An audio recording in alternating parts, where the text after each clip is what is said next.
बिस्मिल्लाहिर्रहमानिर्रहीम। हम्दो सना उस रब्बे ज़ुल जलाल के लिए जो बादशाहों का बादशाह है, जिसके हुक्म से सहरा की रेत उड़ती है, जिसकी मर्जी से पहाड़ कायम है। और दुरूदो सलाम उसको उन बरगज़ीदा अंबिया पर जिनकी रोशनी ने जहालत के अंधेरों को चीर डाला। आज की इस दास्तान में हम एक ऐसी कौम का हाल सुनेंगे जो अपनी ताकत में बेमिसाल थी, मगर अपने गुरूर में हलाक हो गई, कौम आद। और इस कौम की तरफ भेजा जाने वाला सच्चा नबी हज़रत हूद अलैहिस्सलाम। जज़ीरे अरब के एक गोशे में अहकाफ के वसी रेगिस्तान आबाद थे। ये रेत के पहाड़, ये तेज़ हवाएं, ये सुनहरी उफ़्क़, उन्हीं में एक हैरत अंगेज़ कौम बसने लगी, कौम आद। ये लोग नाकाबिले यकीन जिस्मानी ताकत रखते थे, लंबे कद, मजबूत जिस्म, पहाड़ों जैसे बाजू। वो पत्थर के बड़े बड़े ब्लॉक एक हाथ से उठा लेते। उनकी बस्तियां ऊंचे सतूनों पर कायम थीं। उन्होंने रेत के टेलों में और पहाड़ों के दामन में ऐसे घर बनाए थे जो देखने वाले को हैरान कर देते थे। चुनांचे कौम आद अपनी ताकत पर इस कदर मगरूर थी कि वो खुद को दुनिया की सबसे बरतर कौम समझती थी। लेकिन ताकत जब शुक्रगुजारी के बगैर हो तो वो बगावत बन जाती है। उन्हीं लोगों में अल्लाह ने एक पैगंबर भेजा, हूद अलैहिस्सलाम। आप नरम दिल, संजीदा, बावकार और इंतहाई सच्चे इंसान थे। आप अपनी ही कौम में पैदा हुए, उन्हीं जैसी ज़बान बोलते थे, उनके गम और खुशी को समझते थे। एक दिन अल्लाह के हुक्म से आप अपनी कौम के सामने खड़े हुए और फरमाया, ए मेरी कौम, अल्लाह की इबादत करो, उसके सिवा तुम्हारा कोई माबूद नहीं। लेकिन कौम आद के सरदार हंस पड़े। उन्होंने कहा, हूद, हम तुझसे ज़्यादा ताकतवर हैं, तू हमें क्या समझाता है? तू तो हम जैसा ही इंसान है। मगर हूद अलैहिस्सलाम ने बड़े तहम्मुल से फरमाया, मैं तुम्हारा खैर ख्वाह हूँ, मैं तुमसे कोई बदला नहीं मांगता। फिर वो वक्त आया जब अल्लाह ने आसमान रोक दिया, बादल गायब हो गए, हवाएं रुक गईं, ज़मीन सख्त हो गई, चश्मे सूख गए, खेत पीले पड़ गए, बच्चे रो रो कर सो गए, माएँ परेशान, मर्द बेचैन। मगर फिर भी कौम ने अपनी गलतियों पर गौर नहीं किया।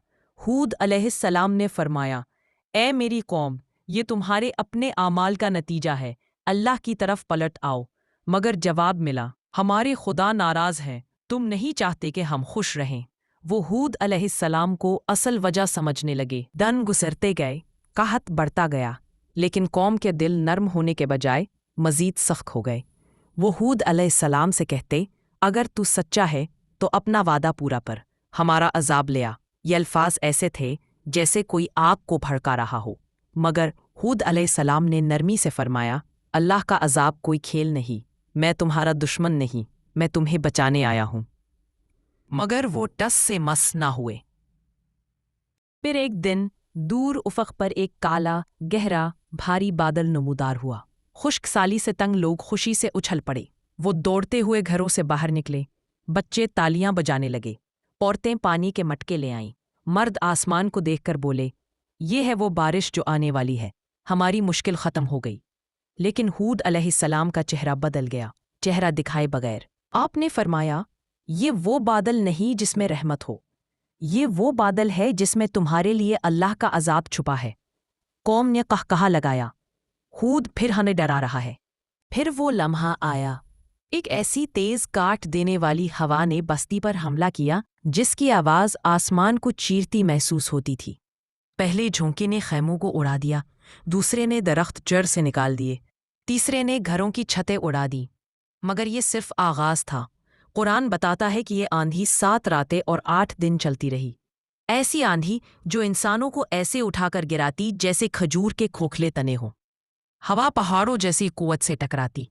रेत के तूफान ने दिन को रात में बदल दिया। हर तरफ चीखे, शोर, भाग दौड़, मगर कहीं पनाह नहीं। जोर आवर आदमी भी इस हवा के आगे कागज़ का पत्ता बन गया। दीवारें गिरती, सुतून टूटते, घर बिखर जाते। कौम आद की वो ताकत जिस पर उन्हें फ़ख्र था, एक लम्हे में बिखर गई। जब पूरी कौम आंधी में बिखर रही थी, अल्लाह ने हूद अलैहिस्सलाम और उनके चंद मोमिन साथियों को महफूज रखा। वो एक महफूज जगह जमा थे जहाँ न हवा का वार पहुँचता था, न रेत का तूफ़ान। वो सुकून से ये मंज़र देख रहे थे कि किस तरह अल्लाह ज़ालिम कौमों से अपनी ज़मीन पाक करता है। जब आंधी थमी तो मंज़र ऐसा था जैसे वहाँ कभी कोई बस्ती थी ही नहीं। ऊंचे सतून रेत में दफन हो गए, इमारतें मलबे में बदल गईं। वो ताकतवर जिस्म रेत के टेलों के नीचे दबे पड़े थे, सब ख़त्म हो चुके थे। ये था गुरूर का अंजाम, ये था इनकार हक़ का अंजाम।